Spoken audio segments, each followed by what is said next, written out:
What is up, everyone? I'm Chrissy. I'm Yessie, and you're listening to the season finale of this Filthy Beat Inspectors podcast. We're coming at you live from the living room studio in Denver, and today we've officially arrested half of Modestep. Welcome, Josh. How's it going? London-based Modestep was originally formed in 2010 and has morphed into a god-tier dubstep duo featuring Josh Friend and Pat Lundy. The performers are legends in the scene with tons of chart-topping hits and larger-than-life appearances at the world's biggest festivals. They're some of the most prominent thought leaders in all of EDM, and we're so excited to have you here today, Josh. Oh, thank you. That was a good introduction right there. Yes, he likes my bio. Yeah, it was great. It was great. Well, Josh, it was great to meet you at the Endless Summer Nights Drive-In. That was a fun night. Yeah. It's like, that was the first experience I've had in like 8 months of like being around people and loud music. And Really? That was like big culture shock. It was strange just going to a city that's not California and just, not Los Angeles. And it was just weird, just totally different, come out of my bubble for a minute and see people enjoying themselves. It was great. Yeah, I would say the same thing because that was my first show, and in a while, Excision was my last show. We went there when he stopped by in Denver back in March. I was there. Oh, yeah. That's right, you How were. could we forget? That was my last show as well. So we share that in common. Yeah. Yeah, it was really strange because there were so many people that I was meeting for the first time in person that I had talked to online. And I was like, should I give you a hug or handshake, elbow? Elbow. It was like awkward, but also like exciting. And it was just a really interesting experience. But it was a fun weekend. Yeah, I thought it was, as far as like an experiment is concerned, I mean, like, when you've been sat at home that long, you just want to know what the future might look like. And that felt like somewhere in the regions what maybe it's going to look like for a bit of time. So I feel like drive-ins are definitely here to stay. Like they're kind of sweeping America at this point.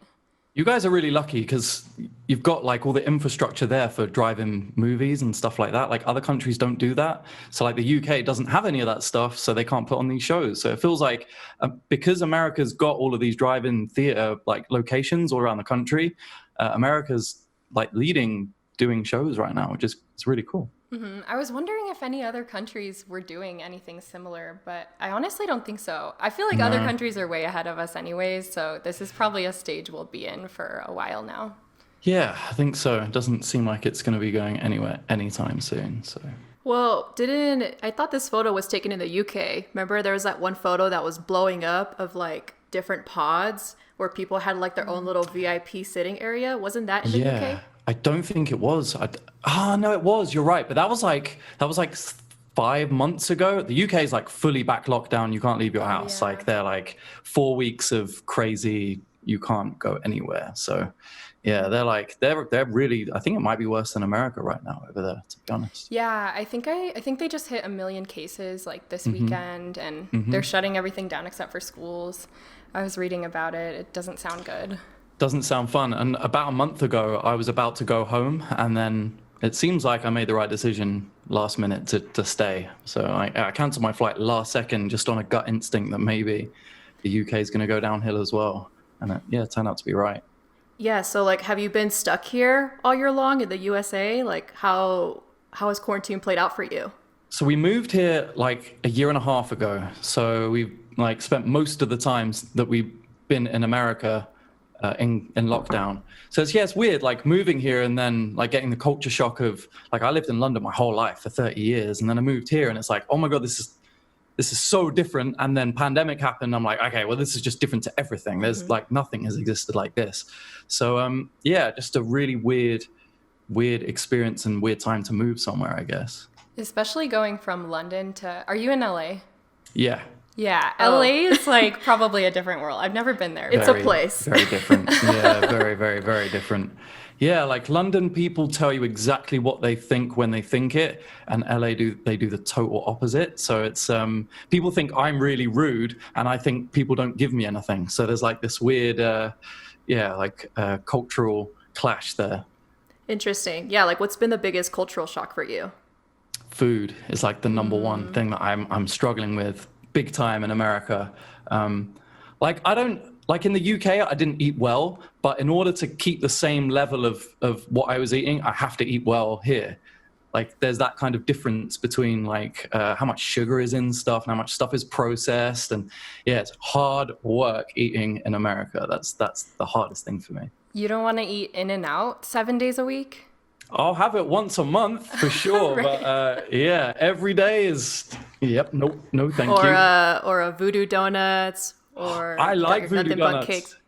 You know what? Again, like first time I went to Portland, it's Portland, right? Where they got the Voodoo Donuts. I think so, yeah. Yeah, and they and have there's one here in Denver as well. Oh, okay. There's one in Denver. I think there's one in Austin as well now. I'm not sure. But yeah, they the first time I went there was like 2013, and we went to go to the desk to get our donuts, and the guy was like, yeah, just pick 12. I was like, oh, I don't want 12. Yeah, like, what? I just want like 1 or 2. He was like, oh, no, the guy knew who you were. He just paid for 12 for you. So just pick what you want. I was like, oh, that's so nice. Dang, getting free dozen donuts because Right? you are you.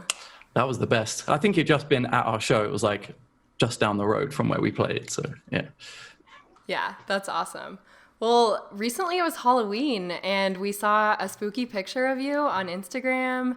We saw some Modestep themed pumpkins. What did you do for Halloween? I did nothing. I'm in LA. There's nothing to do. So we stayed at home. Yeah, I can relate. I was like laying in bed all night watching the block party. Right? Yeah, block party. That's what I did. Yeah, I was hanging around in a Minecraft world for Halloween, which is fun as well. Like, it was great. Really enjoyed the block party. But yeah, nothing. And that's another thing. Like, me and my girlfriend love like dark stuff. We like, you know, I'm covered in tattoos and stuff. So like we enjoy that stuff. And that was one of the big exciting things when we moved to America. It's like, they take Halloween so serious. We're going to have so much fun.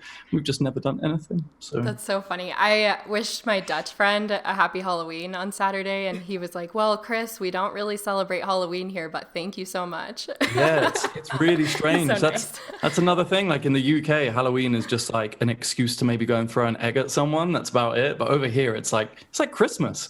It's as big as Christmas. It's crazy. Yeah, people go all out here, and people were literally creating like candy shoots for COVID. There was I one in saw my that was so neighborhood, cool. Yeah? Oh, that's awesome. That's really cool. It's funny because I work at an engineering university, and I live in the neighborhood where all the students live. And so I was driving home the other day, and the 4 engineering dudes that live down the street from me, it was like the first time I ever saw them come out of their house. They were building this like 30-foot pipeline that was a candy chute, and they had a huge sign that said candy chute with like a huge arrow. And so That's they so did cool. the engineering thing to engineer Halloween this year with COVID. That's awesome. I'm surprised people weren't selling them. That's like a really smart idea. Someone should be Right? selling those. Yeah. You got to get it up on Amazon like a month before. Yeah, I think we're a bit late on that one now. Honestly, someone probably was selling them, but who knows? Someone's guess always coming up with some new inventions, A especially tube of during cardboard. COVID. Yeah, true. There's been a lot of opportunities, I guess, in that world. So you recently released the track called Lost My Way, and Oh, yeah. I saw you say that the track basically wrote itself like the day before deadline. What does this track mean to you guys? I would like to say, like, initially it was just a sample that, like, I basically recorded this giant sample pack and like recorded like 200 to 300 phrases, and that was one of the phrases was I lost my way. So like I would have sung it totally not even intending on it being a song, but then when I dragged it into the tune, I was like, oh, you know what, this is like a cool, meaningful, like what's going on right now. So then I ended up writing verses around kind of yes, it's supposed to be about like people that are split up because of COVID. That was actually like the idea I had in my head. And I had a cool idea for a music video where like it was a love story through a pane of glass, like something like that. And yeah, that's basically what it was like lost my way without you because we can't be together because the situation's going on. That was the yeah, that was the vibe I was going for on it. But yeah, it definitely just wrote itself. It was really a natural thing that just, I had a deadline, and the day before I didn't have a song, and I had a song for the deadline. So yeah.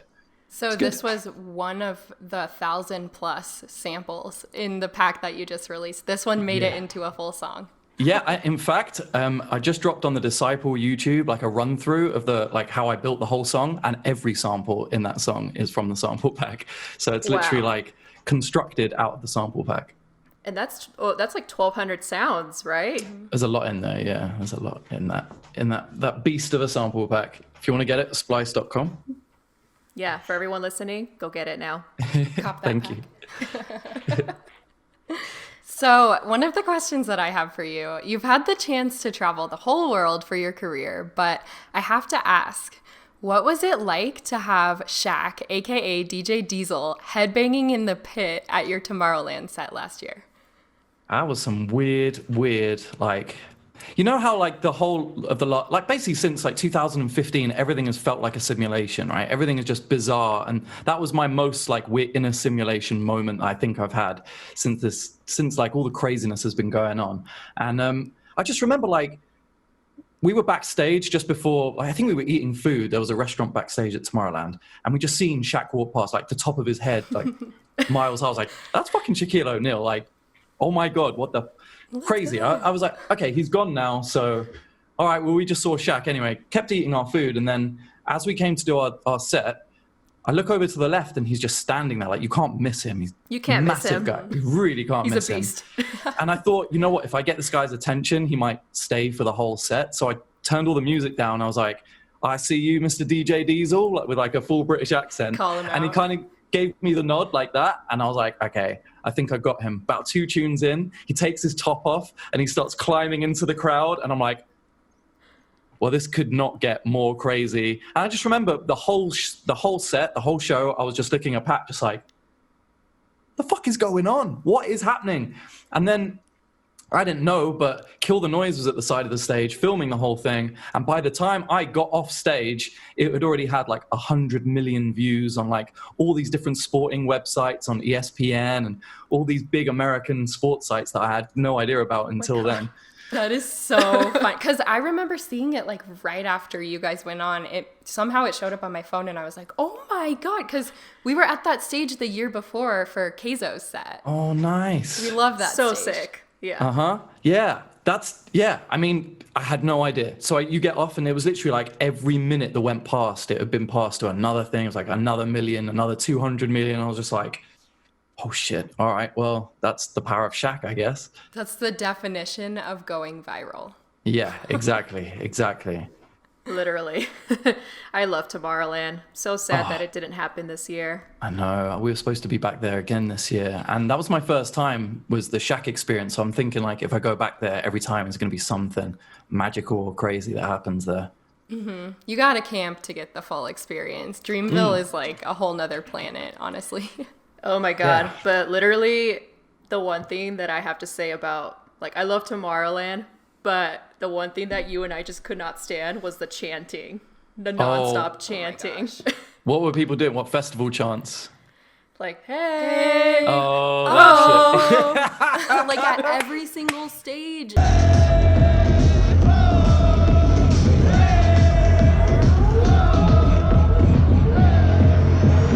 And we were like, stop ruining the set. And then Dimitri Vegas and Mike, like, okay, they're fun, but like Mike, please, you just need to stop talking every like 30 seconds. Like, come on, dude, I'm trying to enjoy the music here.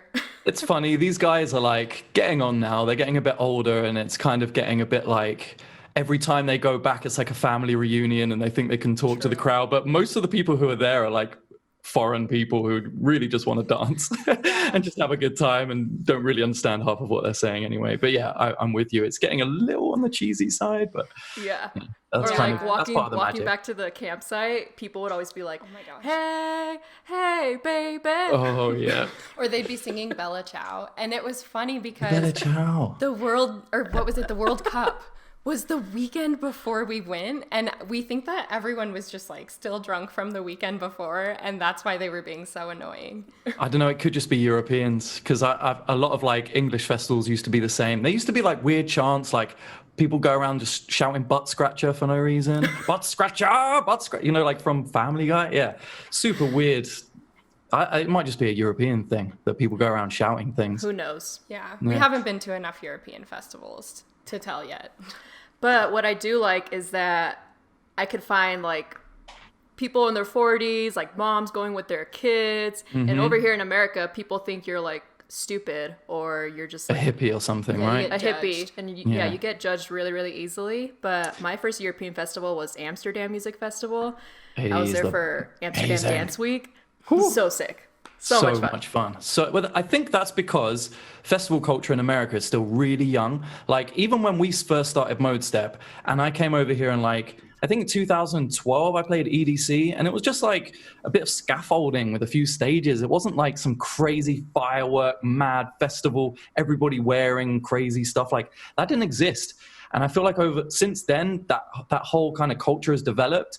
But because we've been doing that, like Glastonbury started God knows how many years ago, 30 years ago, 40, no, 50 years ago, because I went to the 50 reunion, yeah.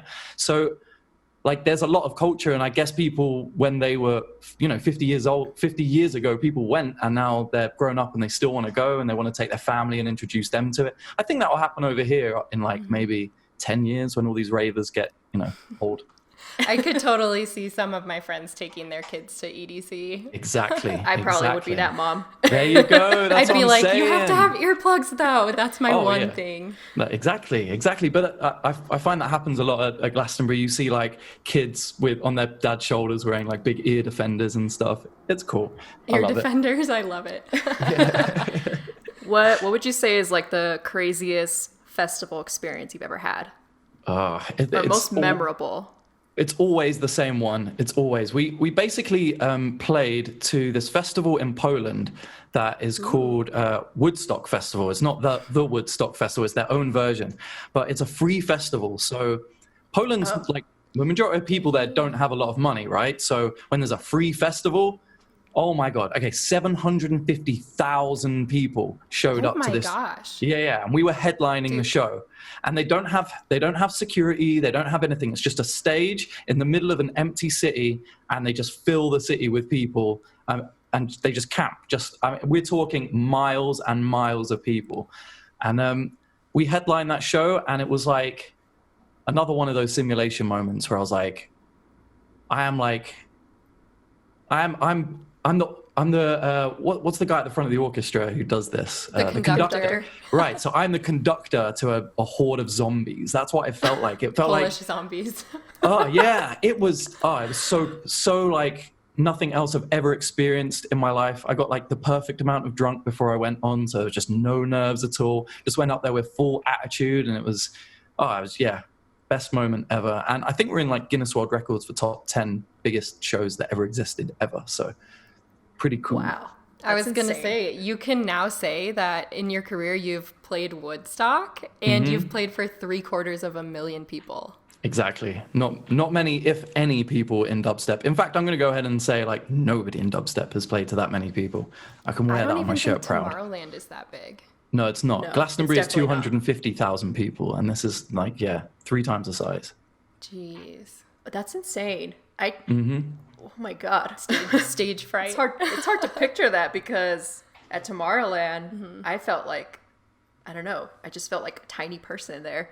And you look around, like we were down in the pit, like in the main stage area, and you just look up, like in the grass area, and you're just like, wow, I am so tiny. And there's that also looks even bigger because it's kind of like this shape. You've got people going up and then going down, so you see like all the way around.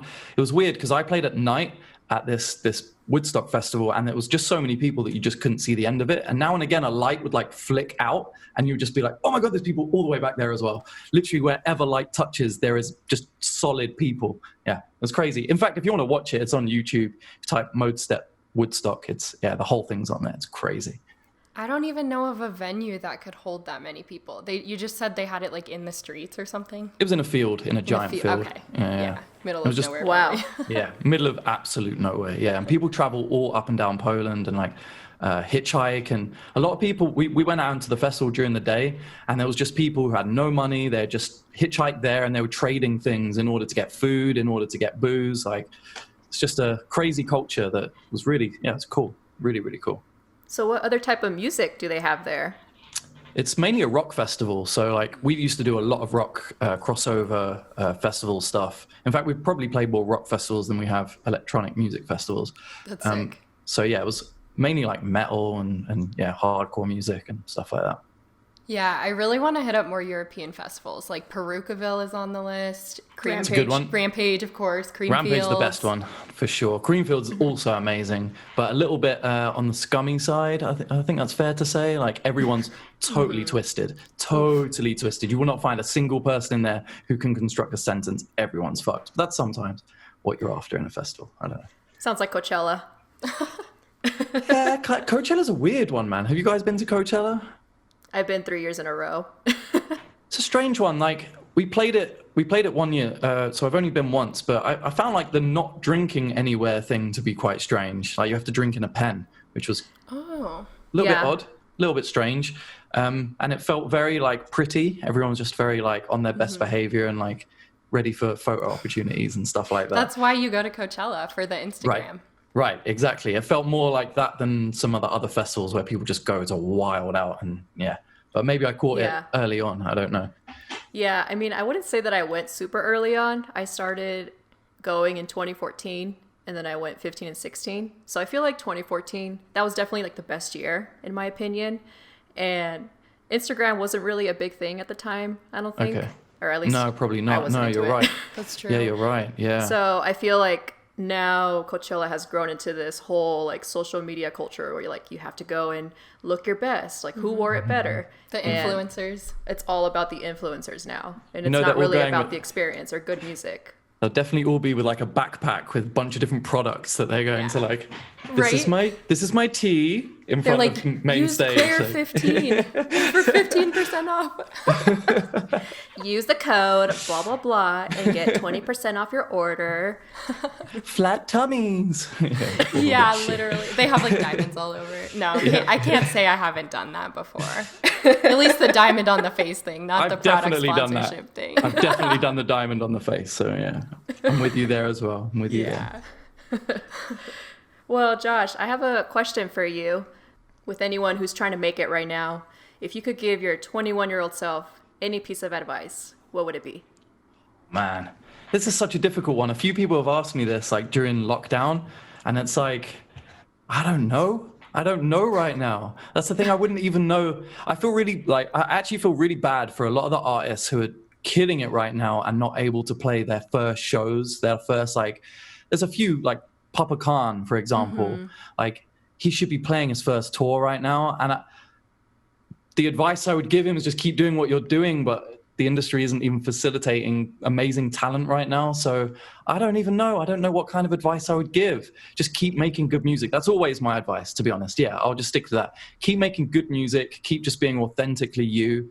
Don't do anything to fit into any norms, because those are the ones that just kind of fly under the radar.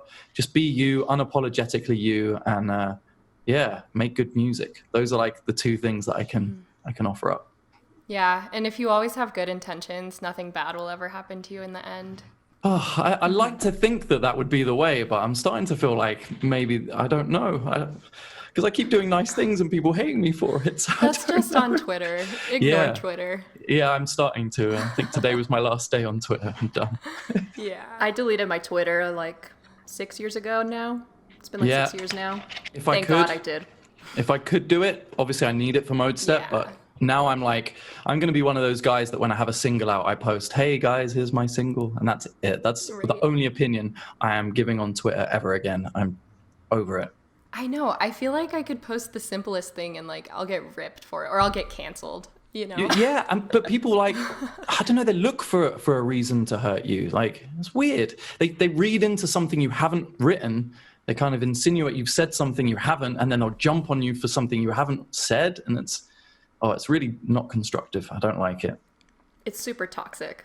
Yeah, toxic's the only way to describe it. Yeah, but again, like you said, it's hard when you're running a business. You have to be on pretty much every social media, even like TikTok. As much as we hate that platform, we've got to have a presence on that. I've never even downloaded it, I've never used it. Should I be? Should I have done that? I don't think so. You're not missing it. No? Am I not missing it? Okay, good. Well, you are actually missing videos of us doing little jigs in the mosh pit at the Excision show from March. So I am missing things then. All right, well. Or doing the high knees in the mountains. Okay, I'm definitely missing things now. All right, let me get TikTok. to There you install go. it. We follow back. It's just another social media platform to take care of, and it's just not worth the energy, to be honest. If what you're doing now works for you, and if you're monetizing as much as possible, then there's really no need. Yeah, fair. I don't even know if you can monetize off TikTok. I'm not even sure if there's like a way to earn from it, is there? Other than like advertising campaigns and things. It's kind of like Instagram. It's not necessarily on, like, you get paid based off of Just want to be an views, influencer, but right? Yeah, influencers. So it's just like Instagram. You get people to pay you to promote their stuff. Well, I'll say it right now. Nobody needs my influence, so I'm just going to probably stay away. There you go. Let's keep it at that. Yeah. Moving along, we have the lightning round. So Oh, damn. you've probably done this before. It's just like quick answers. We have about 9 or 10 questions for you. So quickly, I'll get started. What are your dogs' names? Fuji and Mac. Aw. Are they nearby so we can say hi? Go get them if you wanted. Oh, wait. What time is it?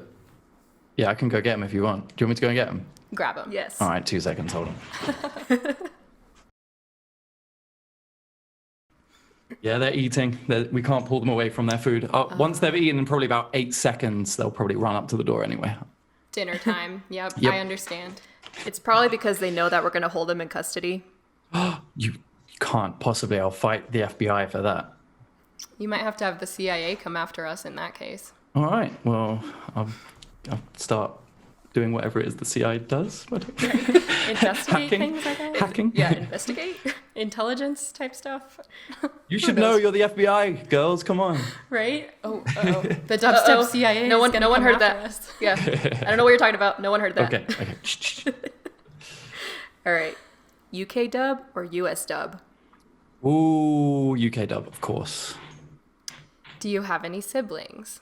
Yes, I have an older brother and a younger brother. Where did you go to university? Westminster University. How many shows have you played in your whole life? Probably about 1,400, something like that. In that, wait, Dude, yeah, it's got to be easy that, if not more. you're an expert. I've done a few, yeah, I've definitely done a few of them. Come here, come here, stinky boy, come on. Okay, this one's Fuji. Aw, what a little cute. Hey, stinky boy. Aw, so cute. Can you hear them? He just had his dinner. Yep, just licking content. all the residue off his mouth. And then, here's the other one who's just Chilling. Oh, all right. He wants to play. I'm not playing. Sorry. What kind of computer do you have? I have a MacBook. Must have, yeah. Not for me. Oh, No? Android girl over here. Hold on. I'm also on Android. Hey. Wow, you're the first person I've met who has a MacBook and an Android. Well, I also have a PC, and my next phone's going to be an iPhone. Okay. Weird, right? She's slowly working her way to converting me to Apple. Oh, yeah. I'm like, it's weird. Every few years when the new phones come out, I just decide which one's better and then go for that. So I'm like fine using either one. And there's really very little difference between the two. Yeah, the only thing is that I like it when the messages pop up on my MacBook and on my phone. Yeah, see, British people use WhatsApp, which has WhatsApp web. So like majority of my friends talk to me on WhatsApp or Discord or like Instagram. And I can see that all on my computer anyway. But yeah, iMessage is good. Yeah. I still have that as well on my laptop, but I can't get it on my phone. So a bit confusing for other people. Okay, what are your must-haves in the studio? Must-haves: a microphone, a laptop, and a pair of headphones. That's it. That's all you need. No special items? Me. Okay. Simplicity. Dig it. If you could have any superpower, what would it be? Oh, fuck. The hardest question. It is, yeah. That's the toughest one. I think it would just be flying, just because I dream about flying all the time. So it'd be cool to actually do it in real life and not just dream about it all the time. Yeah. I would want to be invisible. Invisibility. Yeah, it would be between the two, but flying, though. Flying is kind of invisible as well. And you get to fly. I don't know. That's better because then you don't have to drive anywhere. Don't have to drive, no traffic. You can go anywhere in the world really quickly. But then being I would just invisible. teleport. Oh, teleportation. Okay, maybe I'll change mine then. No, I'm going flying. I'm going flying. Final answer. Final answer. Okay, SoundCloud or Spotify? Oh, I'm gonna go. Oh wait, no. Yeah, Spotify. Even though I don't want to, Spotify. Same. Yeah, pretty much everyone says Spotify.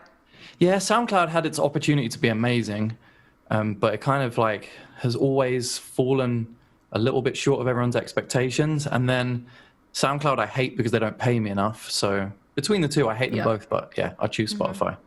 Yeah. Good choice. So who are your biggest mentors? My biggest mentors. I guess if we're talking like people when I was coming up and helping me out, Rusco was one person who I've met. And they always say, don't meet your heroes, don't meet your idols. And I met him, he was the nicest person ever. And we've been really good friends since. So I'd say Rusco for sure. Funkcase as well. In the early days, like as far as the circus lot go, Funkcase and Cookie Monster as well. Both those two guys, like they were the only two in the early days who didn't turn their back on us and just kind of make it. They just welcomed us with like open arms, and everyone else is a bit like, fuck these guys in the charts. They haven't worked as hard as we have, you know? But Cookie and Funkcase were just like just naturally lovely people. Yeah. I'll never forget seeing Resco play barefoot at Red Rocks last year. Always barefoot, always with the best dance moves on the planet. Right? He's like skipping around. Because I can't see very well. I had to turn to my friend and be like, is he barefoot up there? And my friend was like, yeah, he always plays barefoot. What are you talking about? Yep. Ever since I've known him, shoes always off. He has like a little thing where he puts his shoes and sometimes just plays in his socks. But yeah, all around the world, he does the same brilliant thing. I love him. That's awesome. I wish I would have been there. Can't wait till Red Rock season is back. Oh, I've never played. We got booked to play it like once and it fell through. I can't wait. I really want to play that place. It seems like a dream. I've never even been. It's such an amazing venue. Yeah, I honestly have no words. From what I see, yeah, it just looks like a once in a lifetime opportunity to play it. Fingers crossed soon. Yes, hopefully next year. I mean, you've played everywhere else, so if Red Rocks is the only place you have yet to play, then we're gonna make it happen. Someone book me, please. Yes. Yeah, we'll help you. We'll find a way. Yes, thank you, investigators. Well, Josh, do you have any final words for all of our listeners here today? Final words. Yeah, I got some final words. Here we go. Elections coming up. In fact, it's right now.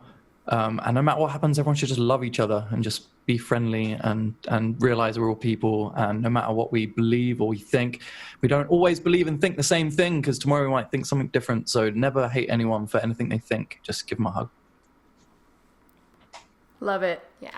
Well, Josh, thank you so much. This was our season 1 finale. So it was really awesome to have you as a guest. And it's just crazy how quickly this time flew by. I can't believe the season 1 is already over. And Christine, I just want to give a huge shout out to all the artists who joined us in the first season. And so for anyone who's listening right now, let us know in the comments who else you would like to see as a guest for season 2. We're in the planning stages right now, so just let us know. Be sure to subscribe. Be sure to follow Josh on all social media platforms.